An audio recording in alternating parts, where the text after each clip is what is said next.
بسم اللہ الرحمن الرحیم۔ شروع کرتا ہوں اللہ پاک کے نام سے جو بڑا مہربان اور نہایت رحم کرنے والا ہے۔ معزز خواتین و حضرات، السلام علیکم۔ کھانے میں زیادہ تر بڑا گوشت کھانے سے دل کی نالی سکڑ جاتی ہے، جس کی وجہ سے دل کے دورے کے چانس بڑھ جاتے ہیں۔ بادام کا تیل استعمال کرنے سے سورج کی شعاؤں کے نقصانات سے بچا جا سکتا ہے۔ لہسن کا تیل کمر اور گھٹنوں پر لگانے سے گھٹنے اور کمر کے مہرے مضبوط ہو جاتے ہیں۔ حیض کے دوران امرود کے پتے چبانے سے درد رک جاتا ہے۔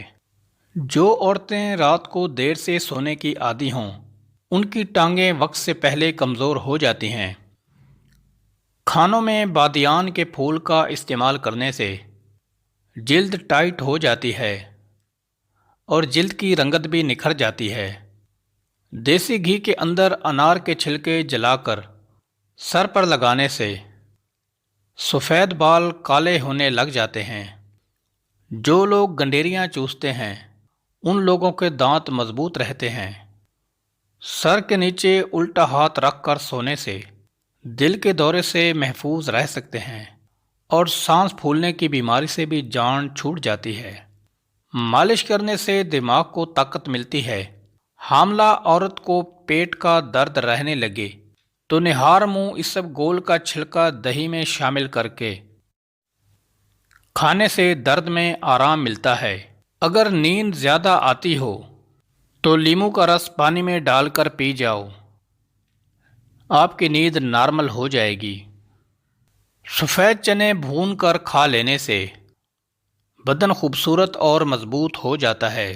خون کی کمی کو آلو بخارا فوراً دور کر دیتا ہے۔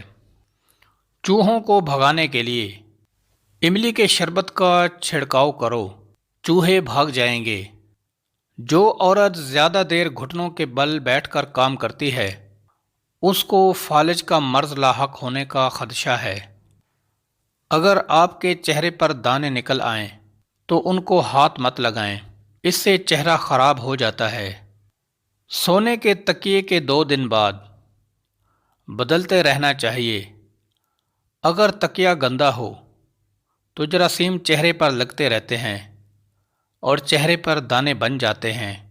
رات کو سونے سے قبل چہرہ دھونا اور نیند پوری کرنا چہرے کو خوشنما بنا دیتا ہے۔ اگر کسی کو بھولنے کی بیماری ہو یا یادداشت کا مسئلہ ہو تو مسلسل دار چینی کا استعمال کریں، یادداشت بہتر ہو جائے گی۔ سفید زیرہ چبایا کرو، اس سے آنکھوں کی روشنی بڑھ جاتی ہے۔ پیاز کے رس کے 2 قطرے نیم گرم کر کے کان میں ڈالنے سے کان صحیح سننے لگ جاتے ہیں۔ چقندر کاٹ کر رات کو آنکھوں پر لگا کر سو جانے سے نظر تیز ہو جاتی ہے۔ اگر آپ کو بواسیر ہو جائے تو زیادہ سے زیادہ امرود کھائیں۔ کیا آپ کو معلوم ہے کہ کیلا طاقت کا کیپسول ہے؟ اس کو کھانے کے بعد استعمال کرنے سے کھانا فوراً ہضم ہو جاتا ہے اور معدے کو طاقت ملتی ہے۔ جو گرم مزاج لوگ ہیں، ان کے قوت باہ میں کیلا اضافہ کرتا ہے۔